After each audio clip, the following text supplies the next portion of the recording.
Welcome to the Fit for Halter podcast. We're here to bring practical content and community to the amateur halter exhibitor. I'm your host, Amy Zabel, and I interview people from across the halter horse industry. We'll learn new techniques, hear about the hottest products, and get to know one another. If you grow in your knowledge and we gain more exhibitors in the ring, this has been a success.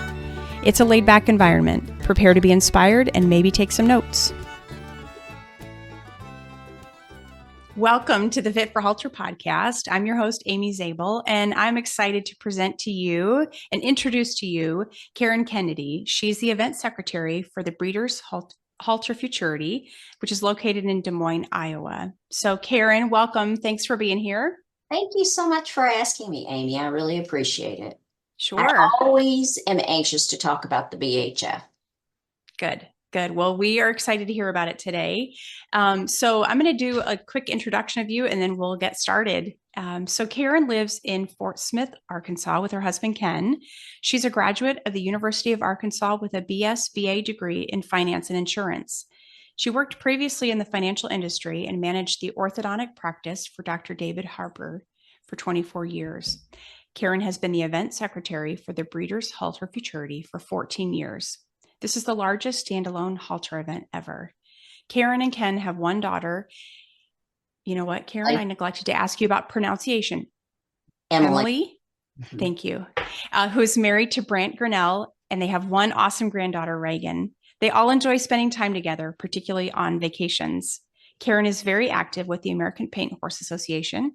She has served as national director and state director for APHA. She is currently serving as the chair of the competition committee and serves on the APHA State Directors Nominating Committee. She previously served on the Rules Committee, the Breed Integrity Committee, the Show and Contest Committee, State Directors Nominating Committee, the Nominating Committee for the Executive Committee, and the APHA Foundation's Scholarship Committee.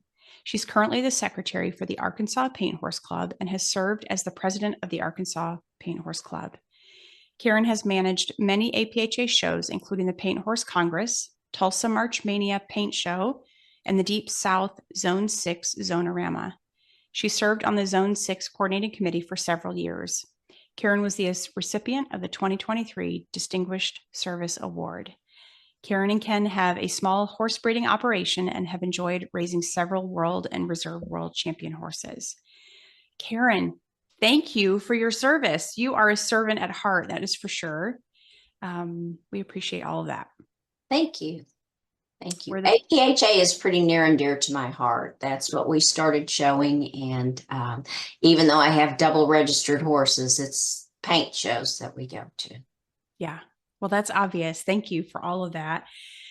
So let's start off just hearing a little bit more about you and your personal journey. What are a few of your favorite memories of your own horse showing experience? Well, some I can't tell. No. I started out, I never showed until I was an adult.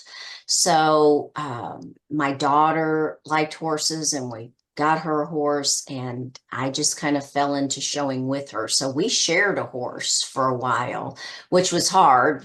She was 13 and under and I was, novice amateur. So that was, we went to Pinto World and, we did all those things and we did them together and it was a lot of fun. And I don't know, I guess probably when you show as a family, you just have so much that goes into it. Emily had great friends in the Paint Horse Association, that they showed with. And I still see those kids, when I'm out and about. Mary Ruth Cohenauer, she was one, and just, I don't know, it stays near and dear to my heart. There's a lot with all that showing. And, Emily quit when she was 16. She quit showing and I continued and I don't regret any of that. I had a lot of fun and I made a lot of good friends. Suzetta Busby was my horse trainer and her sister, Charlene Worsig, and her niece, Lana Worsig Markway, they were my family.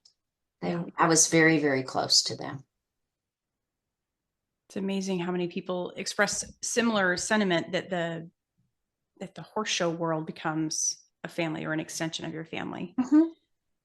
It Yeah. does. Very, very much so. So you shared that you have a small breeding operation. What are some of your favorite memories from that experience or years of breeding? Well, probably, probably the most memorable thing for me and personally,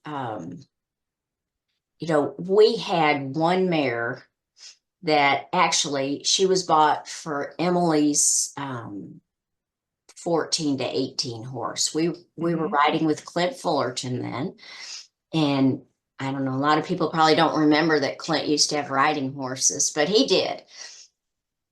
And he found this mare for us, and she was in Canada, and we bought her for her to be Emily's show horse. And we bought her in 1999. She was a 3 year old, and she didn't like showing after a few years. She was finished, and so Ken told me, "You can keep her if you raise babies and sell them." And I said, "Okay."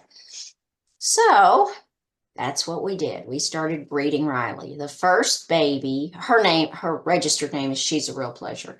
Her first baby was Real Fancy Footwork, she has over 5,000 points, and I think almost every category that you can show in. I mean, she had the goat tying. I mean, she did everything. She did hunter hack. She did pleasure. Wow.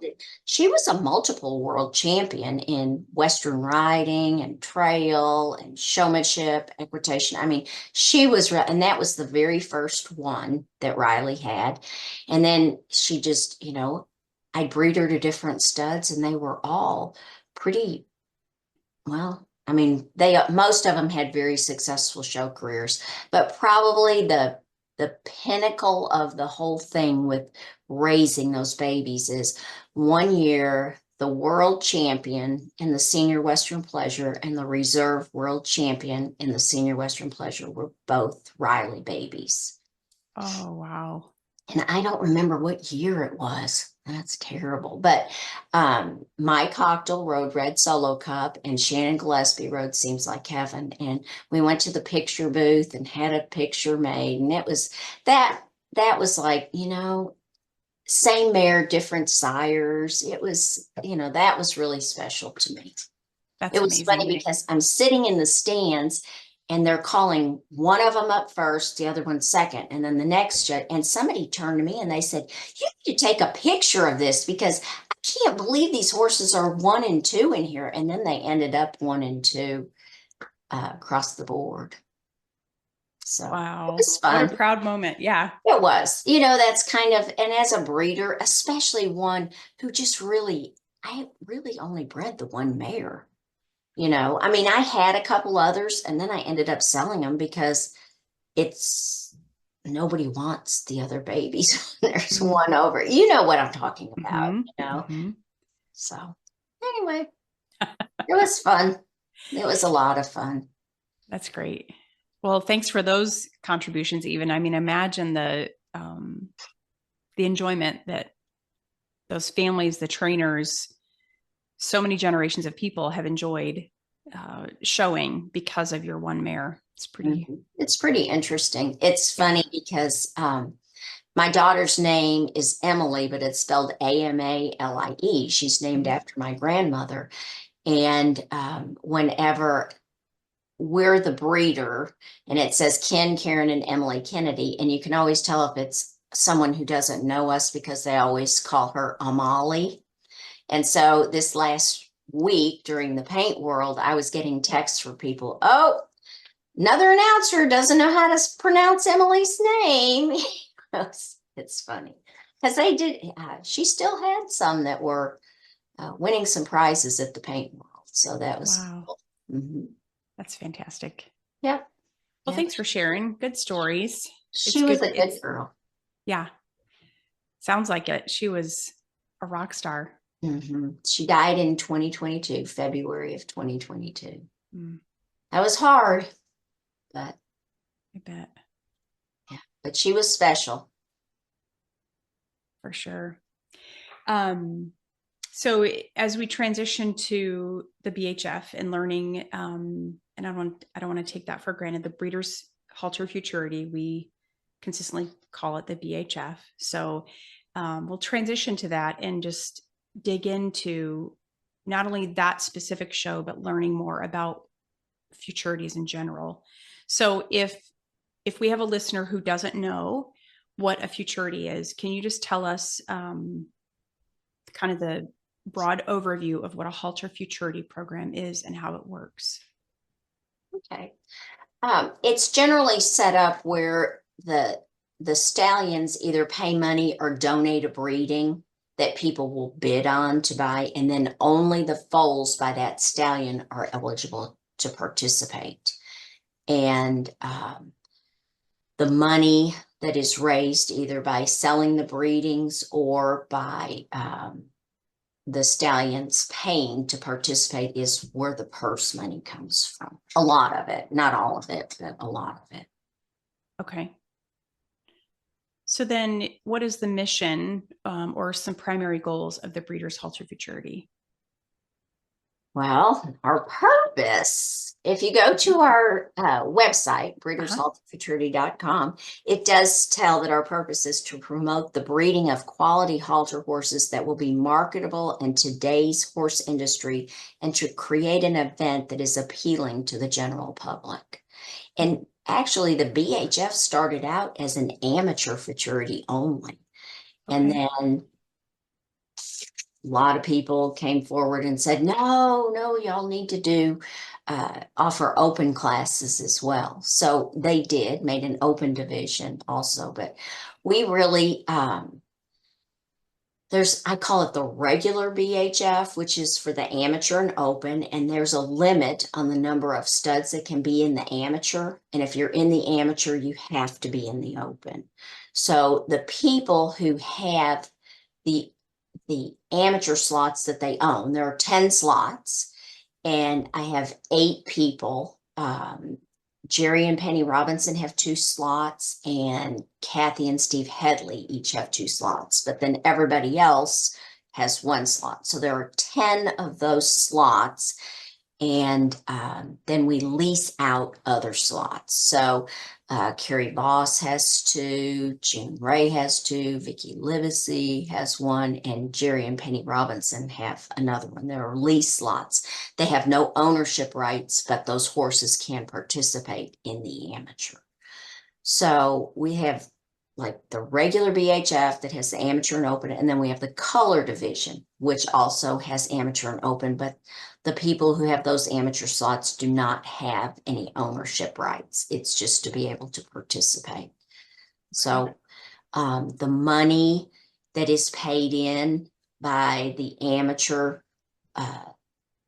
stallion owners, that money goes to the amateur classes. That's why the amateur classes pay so much more. Okay. But Thank you. I'm just even processing that myself. Having had a horse that was eligible, there's a lot of terms there.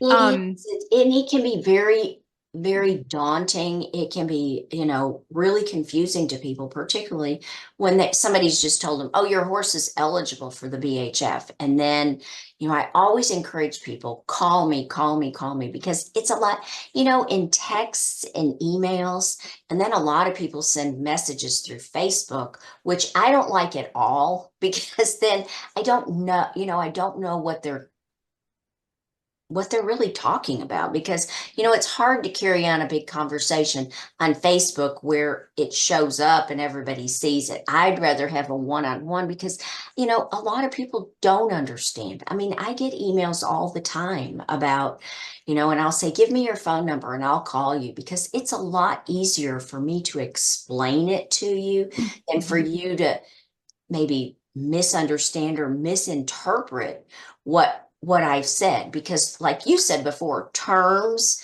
and things, what's common for me, oh yeah, nomination within 60 days. And they're like, 60 days before they're born. No, after the foal, after they're foaled, you nominate within 60 days for the lowest fee.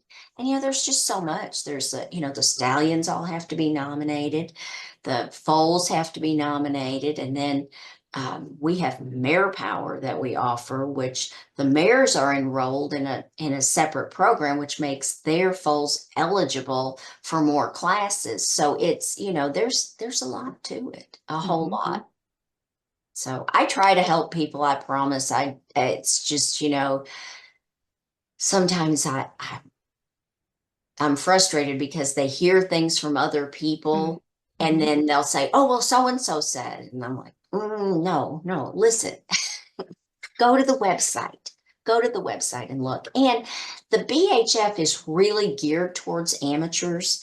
And like, if a horse is eligible for the amateur and the open, if you as an amateur show it in an amateur class, if you wanted to go in the open, you have to be the one to show it. Your trainer can't show it. So if you go back and look at the results from the BHF, like go to last year's results, junior weanling colts, you'll be surprised when you see where the exhibitors, who's in first, who's in second, who's in third. You know what I'm saying? Like, and the judging system that we have, which it's unique, I guess, to the whole world. We do a unified judging system. So our judges, when they walk out there, there'll be 3 judges, and they walk out there to judge a class, and they'll all go through and make their notes and do that, and then they confer, and they'll pick like, and each group does it differently. It's kind of interesting over the years to see, because I have 3 different groups each week, and it's interesting to see how the different groups, how they sort them, I guess is the right way to say it, because they might bring the top 10, or they might bring out the middle 10, and then they start judging them and moving them. And what's nice, I mean, we have the ring stewards, and our ring stewards, one of them is the judge's monitor for each class. So that's just to, kind of keep them on track and see, because these people know how the process is, and we have like 4 or 5 things that are going on at the same time. You'll have the class, if it's an open class, they have an option to do the non-pro class within a class of the open. Maybe there's the OBE, so there's a lot that figures in there. And so you have to be able to have somebody there who can kind of guide them just a little bit. Now, the judge's monitor has no influence on the judging process, but they do help for them to sort the horses and be able to judge them in the best way possible. What does OBE stand for? Owner, breeder, exhibitor. Okay. All right. So that is referring to the handler, right? Yes. That person has. Yes. The owner, they have to be the owner of the horse and the exhibitor and the breeder. Gotcha. So, like, let's just say my daughter wanted to show, she would qualify because she would meet the relationship requirement for OBE. So it doesn't have to be just exactly only me, but it can be as long as they meet the family relationship that we have for our OBE rules. And they pay $250 for that to be in the OBE, and then the BHF adds $2,000 to every class that we have. And those are in the weanling classes. So there's 10 classes, and and then it's paid by the scale, that you have. Tell me about the scale. Well, it's just a standard scale. Okay. So if there's 1 to 2 horses in the class, the first place gets 100% of the money. If it's 3 to 5, I think it's 60-40. It's 50-30-20. It goes like that. Okay. You're like a walking BHF encyclopedia. Well, sometimes I feel like I am. BHF Google. That's exactly, that's probably pretty right. My Yeah, friend I'm came, dating myself by calling you an encyclopedia. well, I know encyclopedias. Me too. Yeah, that used to be my only source of information. So we'll call you BHF Google instead. That's probably a little Okay, more there you apropos. go.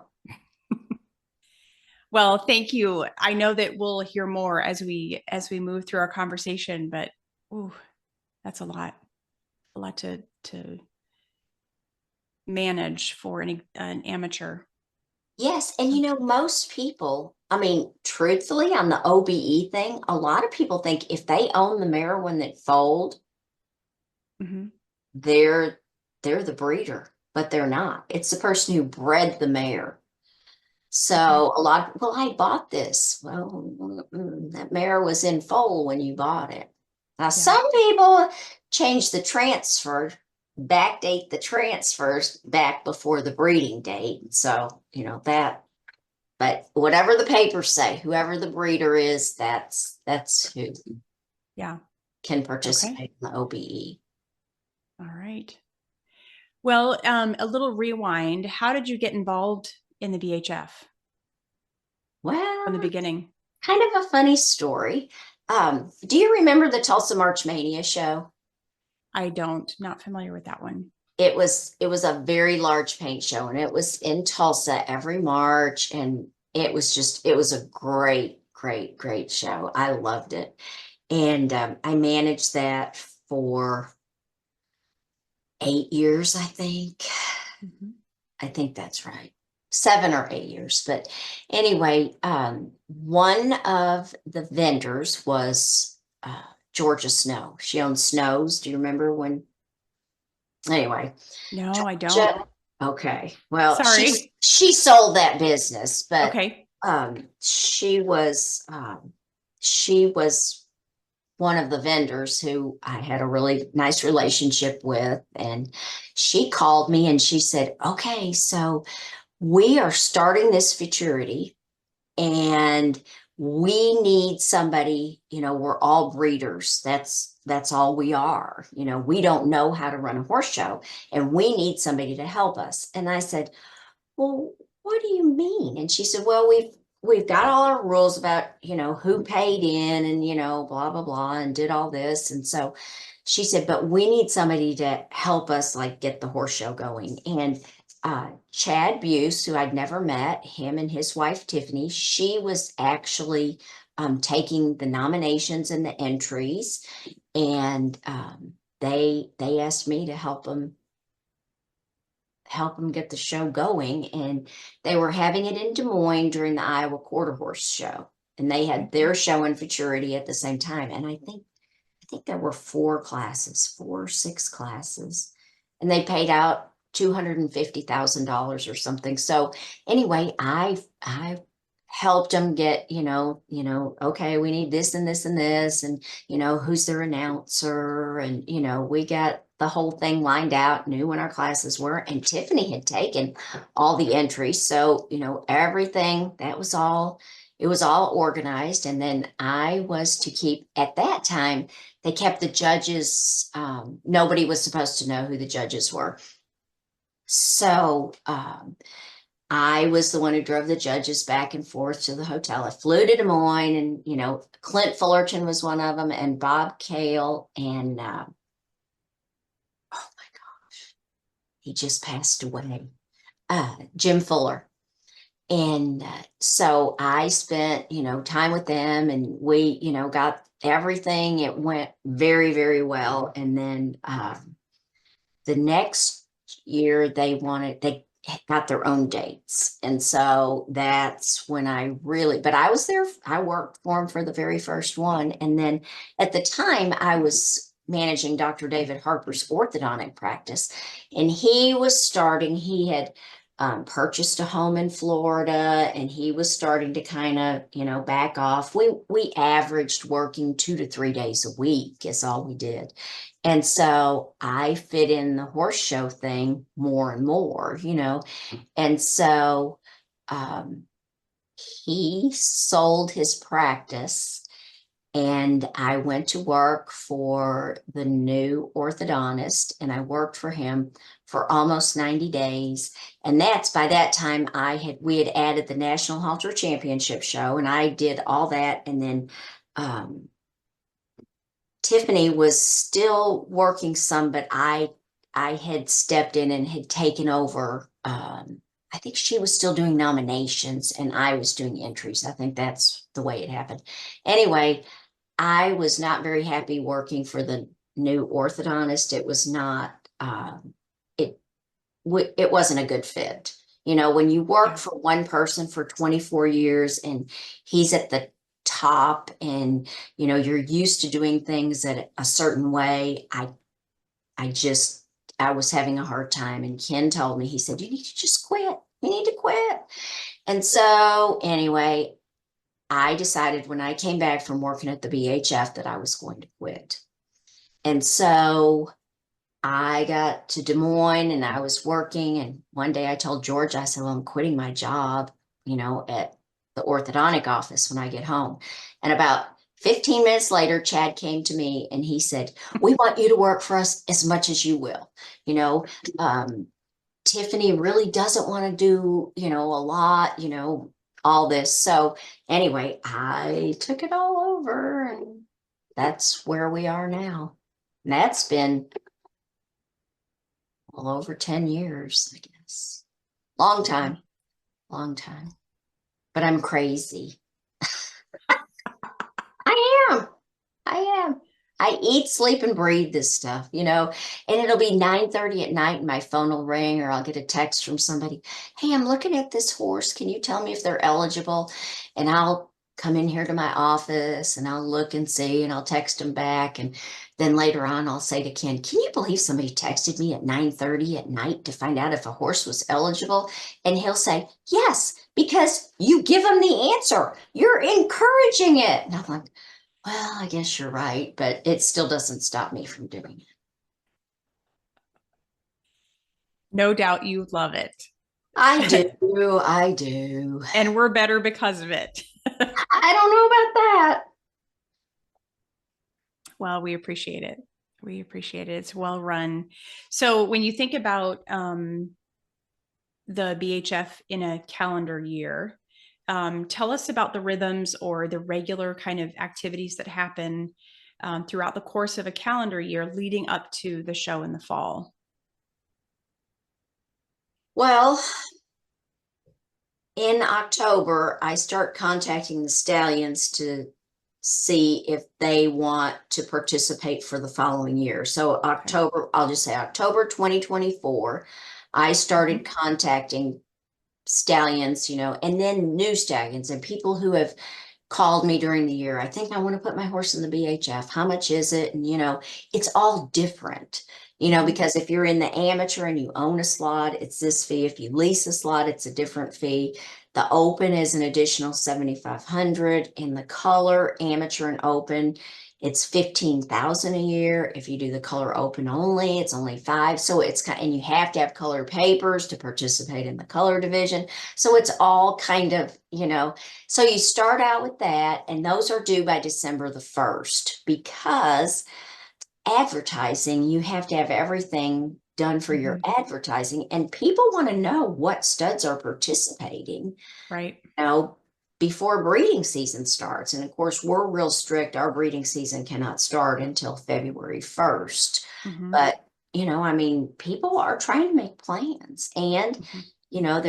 we have a fee structure like the amateur stallions, the regular amateur stallions have a minimum fee that stud fee that they can charge. Okay. So, people want to know, is this one in the amateur? Is this one not? Because, that the amateur pays really well, but, there are so many other things now that you can do. Like it used to be, well, if your horse was only eligible for the open, then you could only go for the open. Well, now, there's the non-pro part of the open. There's the mare power. We've got DIY. We have, there's a lot that plays into it. So Okay. anyway, so that's the first thing I have to do is get the stallion signed up. And then Mare Power is due in December.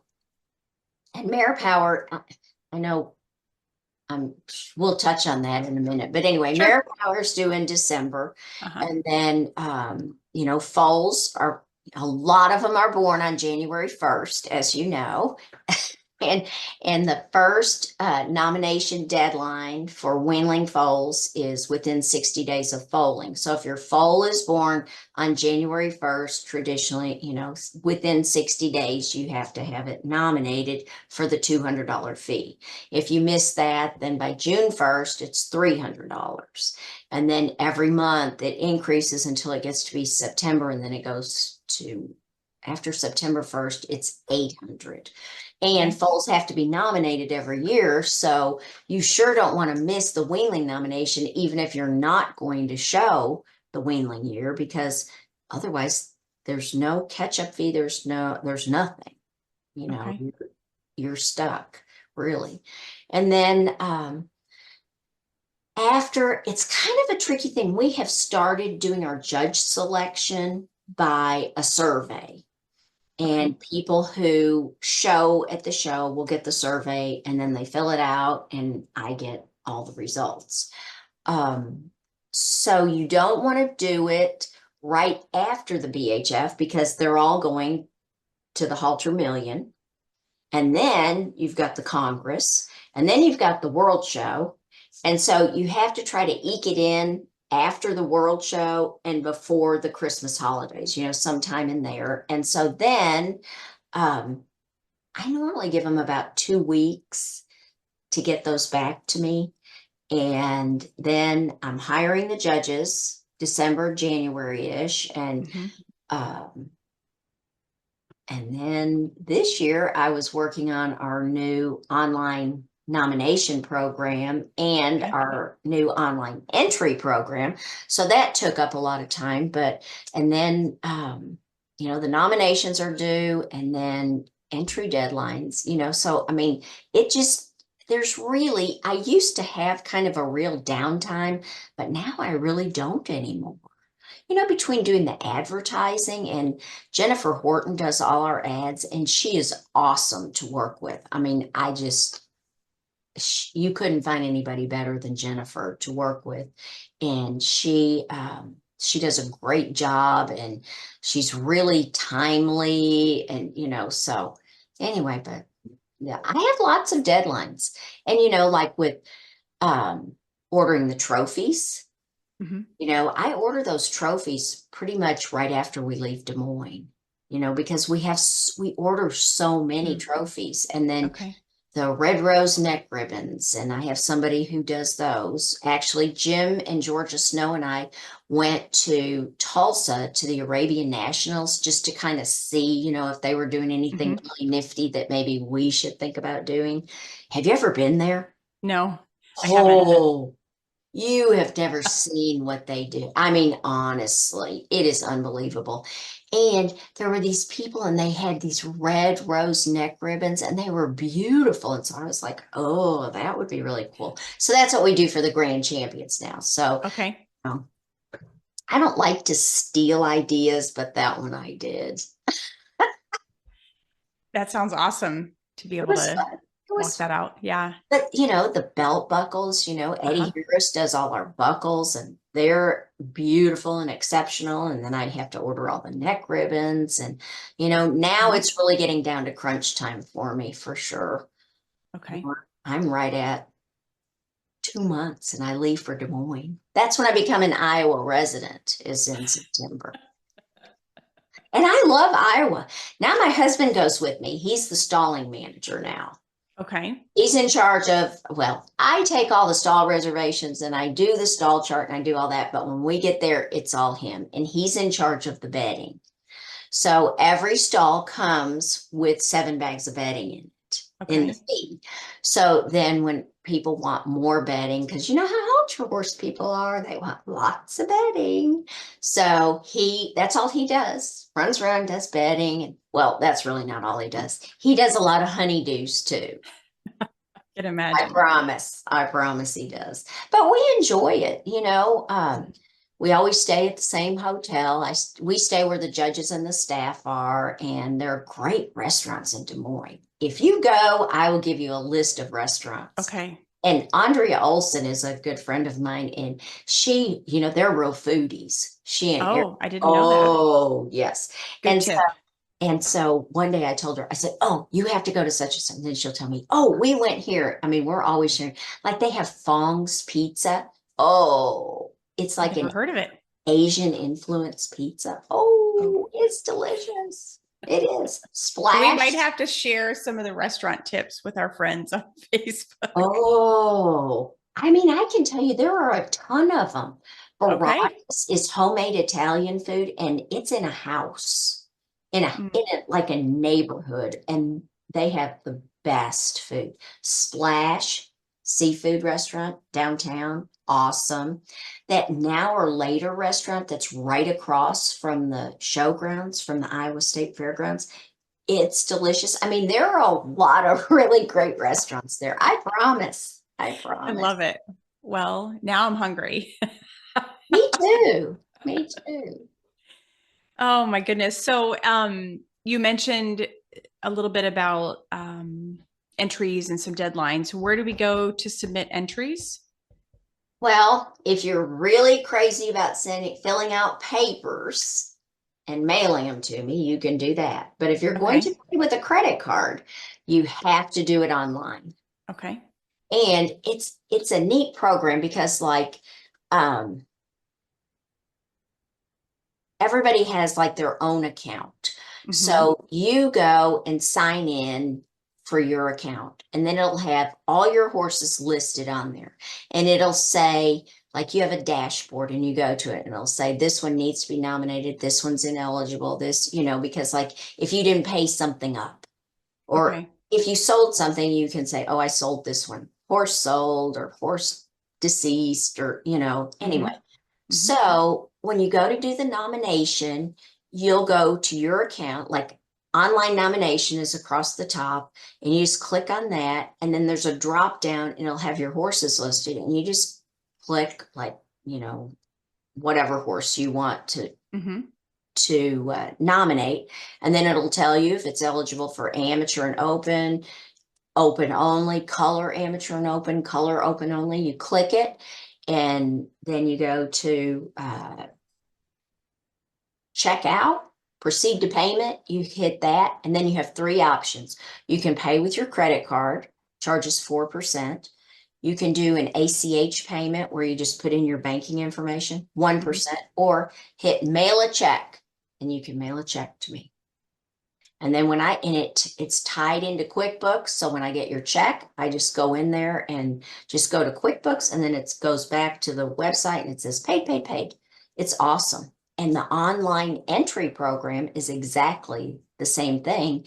Like it'll only show, like let's just say I go Karen Kennedy, and it'll only show the horses that I've nominated, the ones that are eligible to be entered. And it's like by each individual horse. So let's say I have a weanling that's by an amateur stallion, and I put the mare in the mare power program. It'll have amateur, open, mare power. If it's an amateur stallion, it's eligible for the DIY. So it'll have it all out there. And then youth classes, if you have a youth showing, and then you just click what you want and it totals everything. And then you have the same, oh, you have to, oh, very, very, very important. The first time that you do an entry, you have to have a W-9 on your computer. Okay. So it'll say upload W-9. You just click that, go to your W-9. You cannot proceed without it. You Okay. have to have a W-9. So you Okay. click that, and it'll say name of exhibitor. You put that in there, and then go proceed to payment. It's all totaled for you. You know how much money you're going to pay. I mean, it's awesome. It is very, very, very easy. And if your horse, like if someone has a weanling that they've gotten the registration papers on, if they will send them to me, I'll put them in there. I'll update the name and all that. So then it's all done. Otherwise, they can be entered as pending. Okay. Good to know. So, you've touched on this a little bit already as far as what classes are offered, but if I don't know anything about the BHF in a very broad sense, what is the age range of horses that can show from the Okay. youngest to the oldest? Okay. Weanlings, Uh-huh. yearlings, Mm-hmm. twos. Okay. We have yearling lunge line. Okay. We have ranch on the rail, which is 2 to 5. Ages 2 to 5. Yes. Okay. Okay. And interestingly, on the riding class, on the ranch on the rail and ranch conformation class, um, you, what was I going to say? I lost my train of thought. Oh, they don't have to have been nominated every year. They only Okay. need a current year nomination, and they have to be sired by a stallion that ever participated in the BHF. So there could be a stallion that is, has died, and Mm-hmm. you have a horse that's 5 years old. All you'd have to do is pay the current nomination on that rider to be able to take it in that class. And then we have Okay. youth classes, which is for children 8 and older. And Okay. their horse can be any age. And then we show all age geldings and all age mares. Okay. So horse age really from weanling to 5, right? Yes. Between the halter classes, and then that would also include some of the ranch classes. Okay. Yes. Then tell us exhibitor ages. What's the age range on exhibitors? Well, Ted Lincoln, wish I could remember how old he was this last year at the BHF. I think he was in his 90s, maybe 90. Wow. Huh. That's awesome. Yeah. Um, and this year we have something new. We're doing Okay. our junior youth halter class, which is for children that are not old enough to go into the traditional youth class. So they have to be Okay. under 8. And it's open to all horses, doesn't have to be a BHF horse, doesn't have to be nominated. There's no entry fee. Um, any horse. You can bring any horse. It can be the pony horse. It can be a multiple world champion mare that you have that is the only one that's quiet enough for a small child. Perfect. And all children need a horse savvy adult assistant. Okay. And if they're 4 or under, they have to have 2. Okay. And everybody wears Western attire. I think that's really about the only requirement that we have. So, Okay. So the junior youth is under 8, under yes, age 8, any yes, horse, and then yes. there might need to be 1 or 2 handlers. And then what's the youth age range? 8, age 8 up to. Oh, 18. They have to have a youth. Okay. They have to have a youth card. Okay. Okay. And that youth division includes horses that have been nominated. Yes, That's like a more traditional yes, track of showing. Okay. And then 18 and older would be the adult. yes. Okay. Amateur open classes. Okay. Yes. So what's the easiest way to know if my horse is eligible to show at the BHF? I think you call Google, BHF Google. I love it. We won't put your phone number on Facebook or in this recording, but it sounds like it might be easy to get your phone number to call Yes. you. And really, I'm pretty good about emails, even if I'm gone. Yeah. If I'm working at the barrel race, because I do that. Chad and Tiffany have, the pink and ruby buckle, and I go and help them at all their events. So even if I'm at a barrel race or even on vacation, I will Mhm. always check my email.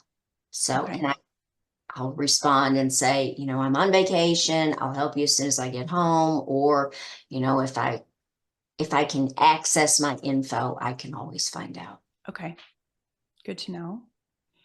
Um, Tell us a little bit about the stallion side of the BHF. So, how does a stallion become part of the BHF lineup?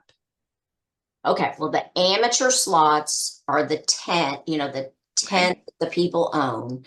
Hmm. That would be like, let's just say you buy a stud and you think he needs to be in the amateur or the BHF, you would have to personally buy a slot.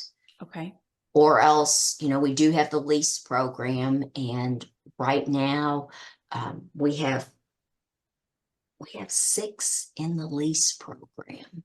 Okay. But basically they just need to call me, and an open stallion, I can take an open stallion and I can take color stallions. Okay. So then does that mean that there's a limited number of amateur stallions in the Yes. lineup, but there can be an unlimited number of open and color? Okay. Yes. And Yes. then all stallions that are part of the BHF lineup, are those listed on the website somewhere? Yes, and it'll Okay. show what years their foals are eligible for, because Gotcha. that gets a little tricky, because like the ones who are breedings of 24 and their foals are eligible, they're breedings of 24, foals of 25. Hmm. I have a couple of those that have changed from being in the open only in the regular to amateur and open for foals of 2025. So when you go to the website, it'll have the stallion, it'll have a little tag, and it'll say like 2024, 2025. So you'll know what years those foals, because it gets very confusing when a horse goes into the amateur or if they go out. Yeah. It's tough. There are sometimes I have to really think. And now with the online program, Hmm. it automatically pops up. So there's no thinking to it for that part, for That's nice. nomination or for entry, because it just tells you what it's eligible for. Yeah. So Okay. Sounds like the website, between you and the website, wealth of information. It's good. yes. Thank you for that kind of overview of how that all works. I'm sure there are more details, but that's a great start for us. So, what would be one of the biggest challenges that you incur in working through either the details of the show and how it operates, or yeah, just any of the challenges that you might face? Think probably the biggest challenge is trying to keep things new and fresh, Mm, trying to okay. find something, and we have been fortunate that we have, when we decided to do the let more horses come in the amateur, Okay. that was thinking a little bit outside the box, Hmm. for sure, because whoever thought about leasing, a slot. And the DIY classes. I Hmm. I think we were the first ones to do DIY, and that's been a lot of fun. A lot of fun, because Yeah. there's something to be said for somebody who wants to do it all themselves. And Hmm. it puts you in a different. My husband once told me, because he did show a halter horse or two, and he told me when he brought his home, he said, there's something to be said for when your name is called, you're the one who did it. Hmm. You did it all yourself, Hmm. sweating the neck, doing, I mean, the whole thing, working Right. them. So anyway, but the DIY classes, we oh, Mare Power.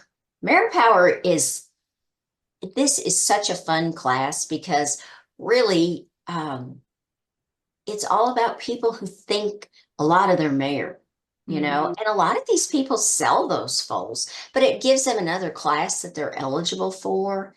And June Ray donates money, and we have, there's 4 classes. There's junior colts and geldings, junior fillies, senior colts and geldings, and senior. It's only for weanlings, and she has added $4,000 to each, class, in Hmm. addition to the money that we already have set aside for those classes. So last year they paid out really, really good. And then last year we added the non-pro to the Mare Power and to the yearling classes, which gives the non-pro exhibitor a chance to win yet a little bit more money, Okay. so it's it's always trying to think of something extra, that Okay. you can do. It's like that junior youth halter class, I mean, this is just for fun. It's not for showcasing any horses, but it's showcasing those youth. A lot of Mhm. those kids are there with their family. Let's get them out in the arena and let them see what it's like from that side. Mhm. You Mhm. know, Yeah, that we all makes got sense. bit by that bug at some point. We might as well do it earlier and earlier. That's right. It was funny because Clint Fullerton and I were talking when I told him, I said, well, I have this crazy idea. And he said, that's like lead line for halter horses. He said, it's perfect. And it is. Yeah. It's a way to get those little ones in there. Mhm. Mhm. And With they, lots of assistance yes, lots of and assistance. yeah, And a they're great all going to get prizes. yeah, that's awesome. Great way to support them and the families that are involved. Yes, yes. So, on the flip side of the challenges, what are some of your greatest joys, or what's maybe something you're most proud of when you think about your connection and involvement with the BHF? I have to tell you, the group of people that own the BHF, they're all first class. They want everything done the right way. They all have integrity. They all, I mean, it's nice for me to know that I work for a group of people that want to have an event like the BHF. I Hmm. mean,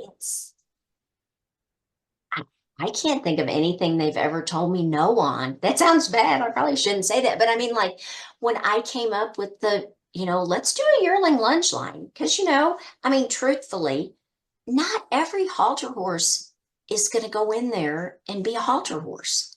Hmm. You can be bred to be a halter horse, but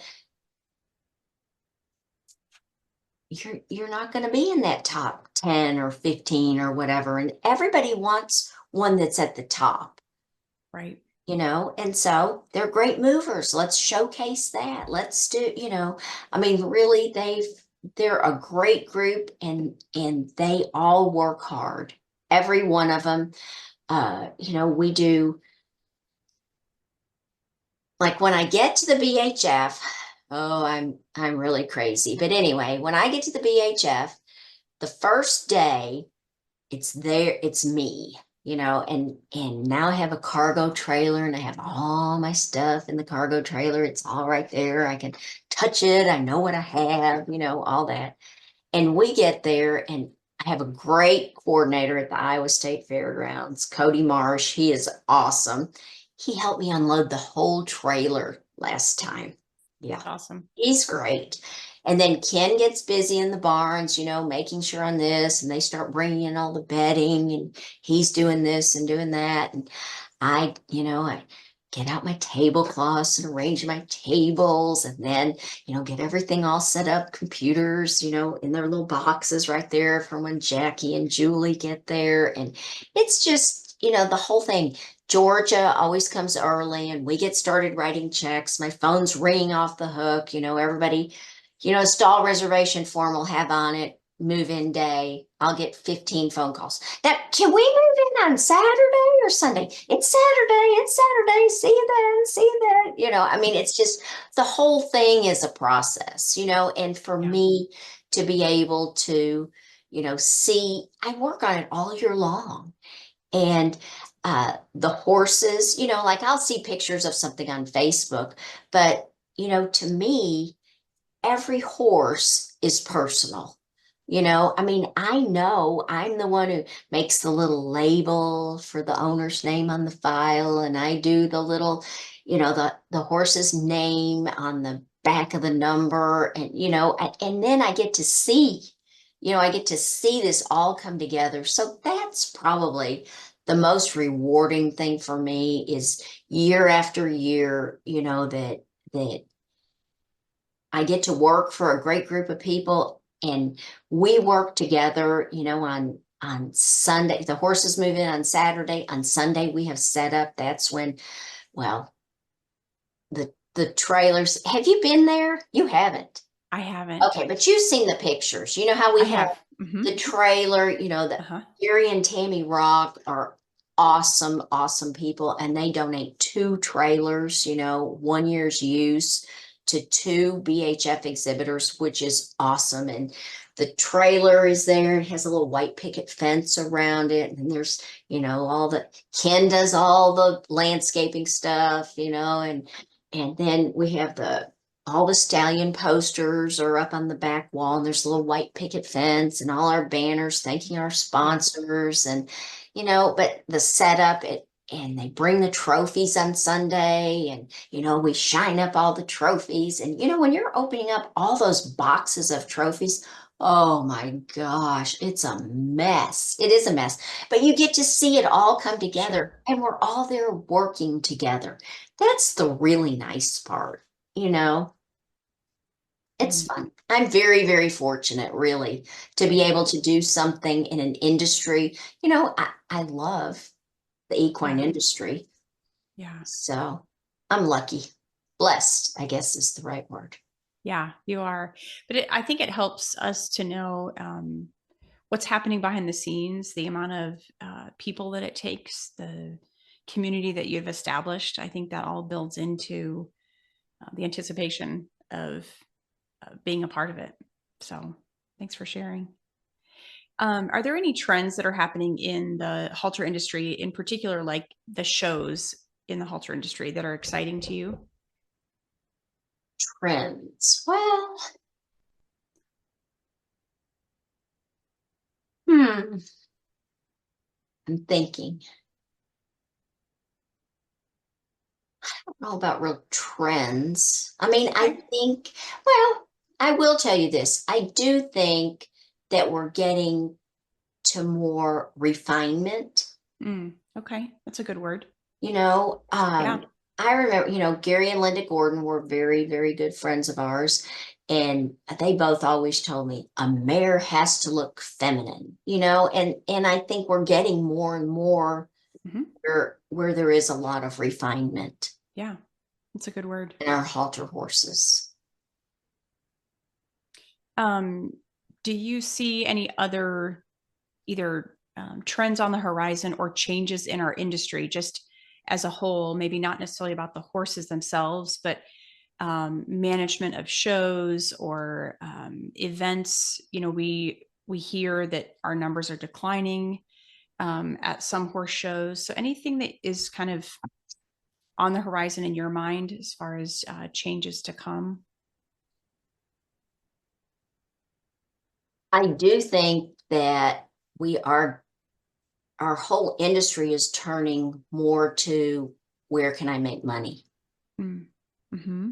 I mean, look at all the money the halter industry has. I mean, there was a time when you hardly saw a halter horse. And now, look at the numbers, Mm-hmm. when you get to the fall futurities. Mm-hmm. And I think people are going, the ranch classes are huge. Mm-hmm. They're growing, growing, growing, getting bigger, bigger, bigger. I mean, I think, and a lot of those pay, Yep. reining, Yeah. barrel racing. Oh my gosh. Look at the Yeah. barrel racing industry. I mean, when Chad developed the pink buckle first, Mm-hmm. it was developed off the premise of the BHF Okay. because, those stallions pay in. Now they don't have different divisions, but those stallions each pay in. Well, they have the pink, they pay a lot more for the pink than they do for the ruby, which is kind of the amateur versus the open, Okay. but they're at different times. With the pink, it's just a one-time event once a Yeah. year. It's in October. And I mean, those people go home with a lot of money. And I wish, I mean, you know, Chad Buse is he's so smart, and he thinks so fast and so far out of the box. All these things that he thinks of, it's amazing actually. But the barrel racing, I mean, the D system. I wish there was Mhm. something how we could relate that to the halter horses because do you understand the D system? I'm familiar with it, but I don't know the ins and outs of it really. Well, I mean, you know, you can have, like, if it's a half-second split, the winning the winning time in the 1D, you add a half second to it, and that's the winner of the 2D. So you could be not anywhere near the fastest, but still you win. Okay. You win a nice check. And his D system is every D pays the same. So, and then they have, two goes, and then there's an average. And I mean, it's really, it's a lot. It's a Complex. lot. Yes, it is. But that's why so many people do it Hmm. because they Hmm. have a chance to win money. It's expensive. I mean, Right. we can't kid ourselves anymore about how expensive it is just to have horses. Right. I mean, a bale of hay, Right. a bag of feed, how much has it gone up? Right. And that's just, and then, those are just your set expenses. You've got a farrier, you have vet bills, and then, oh, you're going to a trainer, that's more. Then you're going to a horse show, and that's more. And, Yeah, I it mean, it's is. hard. That's why I think that people are going to um, events, disciplines that pay Hmm. Hmm. because they can't afford to do it anymore. And I mean, these multi-judge shows that we have, I mean, it used to be a big deal to have two panoramas. Now they added two judge at the first tier, and then there's a panorama, and then there's another panorama, and then you've got another two. And it's just like, I don't know. How do they afford to do it? Yeah. You know? Yeah. It definitely does help to be able to attend a horse show that pays Yes, um, to help offset your costs. We know that we're not making money, that's right. You're but exactly to right. offset the cost for sure. Yes. Yeah, Yeah. it's And helpful. like at the BHF, we give out your check at the event. Did you Mm, know that? I did not. Yeah. Yep. You can go to the office and pick up your check. Normally, it takes two classes Sure. past years till we have it, but Hmm. your check is there. And we started something new in 2023. Um, the purse, like if I'll use easy numbers, if first place was supposed to get, or if the purse for first place is 8,000, now the owner of the horse gets 80%, the breeder of the horse gets 10%, and the stallion owner gets 10%. Okay. So, there are a few things. You have to be in good standing with the BHF, and your horse still has to be, I mean, there's other things, Sure. you know, but that makes a lot of difference. I was shocked when I saw some of those checks that the stallion owners were getting. I mean, and the That's great. breeders, Hmm. Hmm. and that it just means it pays to nominate your horse, Hmm. to nominate your stud, to nominate your mares, Yeah. and Yeah. roll the babies. I mean, at least it's some way to get some money back. The amateur stallion owners pay $25,000 a year to have their horse in there. That's a lot. Yeah. That is a lot. The least stallion owners pay more. That's a lot of money. I don't care who you are, you know, that's a lot of Right. money. So Right.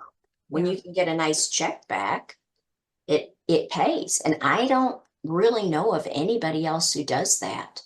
I mean, the pink and the ruby buckle do, but I don't know of another halter futurity that does that. Yeah. All right. Um, Shifting gears a little bit to thinking about the exhibitor. If you encountered somebody who was considering showing at a halter futurity for the first time, what are some pieces of advice you would give them?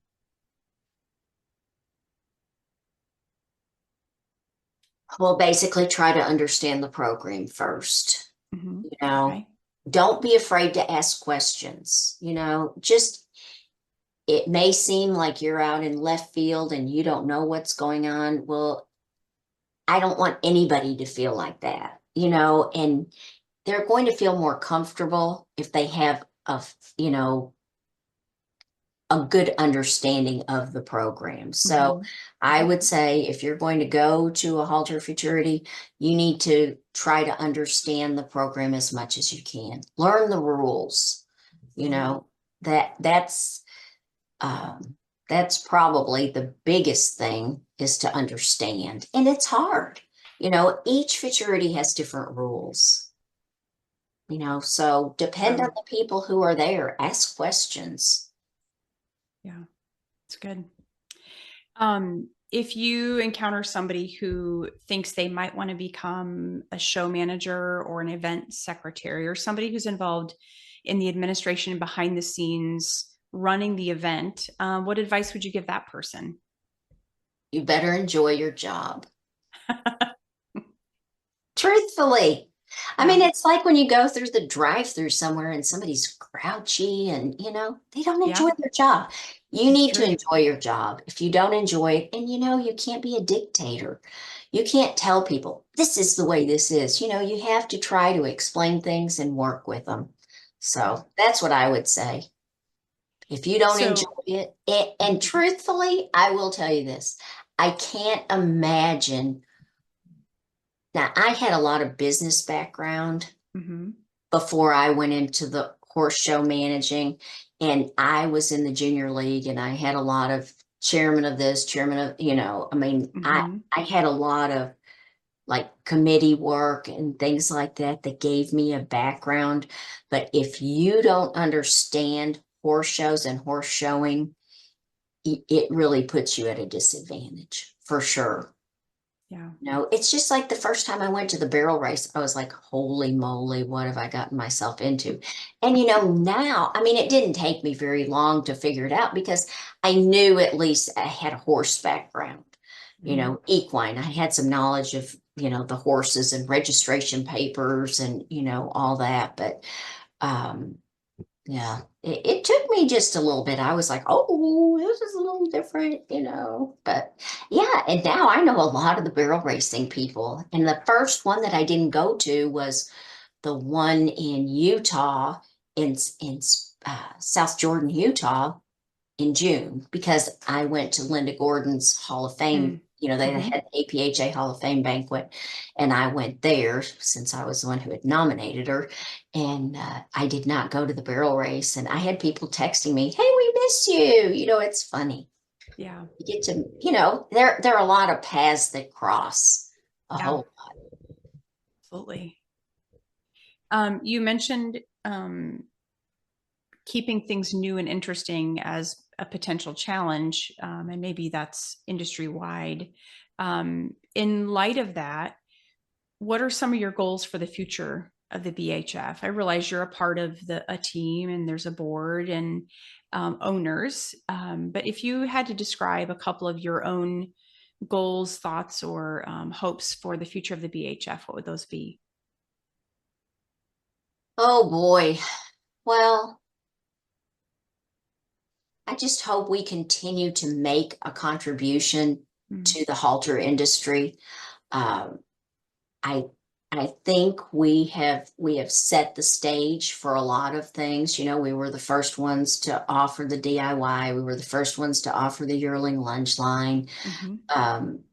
The mare power, that was a whole new thing. So I just hope that we can continue to think of things and think outside the box, which is really Chad's department. But anyway, um, it's I just hope that we can continue to provide an avenue for these horse enthusiasts, these halter horse enthusiasts to be able to come and bring their beautiful babies. And we have a partnership with APHA, Okay. which we both contribute money, $10,000 from APHA and 10,000 from the BHF. And every horse that it's weanling classes only, but every horse that is APHA registered horse that shows at the BHF is eligible to show at APHA in amateur class. Has to be the same horse, same amateur exhibitor. And at our show, they don't have to show in an amateur class. They just have to show in a weanling class. And then there's that pool of money, and it's paid out to the people who participate. And it's been a lot of fun, a lot of fun. And that's why at the gate, when the horses come in, I am checking every horse to make sure on all the weanlings that it has the right exhibitor and all that. So I get to chat with everyone in the morning as they walk in. But because some of these horses sell, and so then you get to Fort Worth and I'll recognize the horse's name and I'm like, oh no, they sold that horse. Yep, not the same exhibitor. So it's a little bit tricky to do that. But anyway, we work with APHA on that, and they've been a good partner for us. Okay. Good to know, especially being a paint owner, the connection there, and really just the partnership of those two big entities working together, I think is helpful to know how hard everybody's working to keep it going, to make it lucrative, or at least possible for somebody to win some money. Extra money. It doesn't cost you a thing. Yeah. There's no entry fee for it. So it's just extra money. Walking around money. We could use that. I like that. So are there any upcoming events or developments that we should be excited about, that listeners should be paying attention to, maybe on the horizon for the BHF? Well, big deadline coming up, July the 15th. Okay. It's the first entry deadline. Okay. And that's really important. And then August 10th is the stall reservation deadline. Okay. And so there's a lot. I'll be really busy these next couple weeks, have to get the program done, the BHF program, which has all the horses listed, who's in each class and all that. So yeah, that's really the really important thing, is not to miss that July 15th deadline, because fees double after that day. Okay. So duly noted. Super important. So where can we go to find more information? BreedersHalterFuturity.com. Okay. And then BHF Google. That's right. I like that name you gave me. I like it. Hey, it's I think it'll stick. BHF Google. When all your fans hear it, I apologize in advance if anybody gives you that name. That, maybe I started something. I think you did. I think you did. Well, I give it to you as a compliment. Oh, I take it that way. I Good. have to tell you, I'm kind of a backseat driver, and so Casey West calls me Ken's GPS. And we were somewhere and he was driving and he's saying, now where do I turn here? I said, well, see, Ken's GPS is coming in pretty handy about now, isn't it? So there you go. I like it. I like it. So let's hear those deadlines one more time. Okay. July 15th and the August 10th. Let's hear those again. July 15th is for entries for the BHF. Okay. And if they need help, call, smoke signal. I don't care how they get a hold of me. I pretty much do not have anything like until after the 15th. I block out all that time just to be available to help people. Now, that doesn't mean that somebody should call me at 11:59 on July the 15th, because I do go to bed early. And then the August 10th deadline, what was that one? Stall reservations. Okay. And if you're stalling with a group, they all need to be on the form together. So, okay. And I'm working on getting the stall reservation form online. I have not done that yet. So they can do online stalls. Okay. What are the dates of the show this year? September 10th through the 14th. Okay. In Des Moines. And where's it located? Thank you. Des Moines, Iowa. Iowa State Fairgrounds. It's a beautiful facility there. If you've never been, you should come just to see the fairgrounds. They're really beautiful. You know, they have their big Iowa State Fair in August, and then we're a couple weeks after that. But they have gorgeous planters with all these beautiful flowers in them. And um, one thing is, I get a lot of questions about this. You know, who do I contact for camping? You know, for Mm-hmm. campground reservations. They have Mm-hmm. a huge campground, over 1,000 spots, and it's like up on a hill, and it's pretty. And first come, first serve, and then they'll just come by and say, "How long are you going to be here?" And you owe us this much money. So I don't have to do anything with camping. They Okay. do it all. Okay. And we also got some restaurant recommendations. That's Oh, handy. oh, I'm We'll telling have you. to make note of those. Yeah, Johnny's is a good one, and then Jethro's has barbecue, and then Skip's is a steakhouse in an old house. And I mean, I will tell you, we were at Skip's, they don't take reservations, and we were waiting for a table. There was a pretty good sized group of us, and we met these people who were sitting there waiting. It was just the two of them, and we all started talking. And anyway, Ken and I still meet them for dinner every year when we go to the BHF. That's fantastic. People we met at Skip's waiting in line to get a table. Yep. And the food must have been great. The food is delicious. Skip's has really good food. Steaks, seafood, there it's good. It's good. Fong's Okay. pizza. Oh, That's there's a right. lot. Asian influence. Oh yeah. Chentra. Well, we'll have to tag the restaurants, or I don't know, make a list of restaurants in the show notes, because you've shared a wide variety of things, including all the places to eat. I feel like I need to go just to check out the restaurants. I You love need to it. come. You can hang out with me. Okay. All right. Promise. I promise. I'll keep you busy. I'll keep you. I have no doubt. I don't know that I can keep up with you. I don't know. I'm 67. Sometimes I slow down. That's okay. We would welcome that. Just you work hard for the industry. We appreciate it. Well, thank you.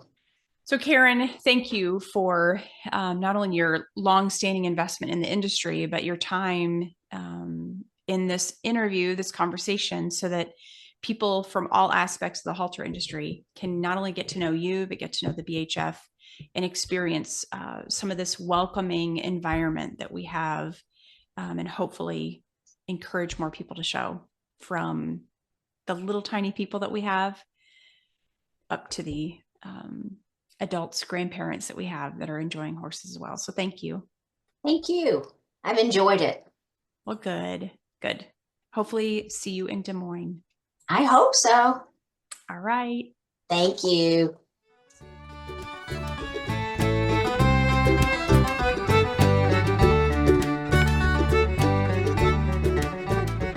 Hey, if you're an amateur or a professional willing to share your story or bring content that helps us with our halter horses, you can email me at fitforhalter@gmail.com.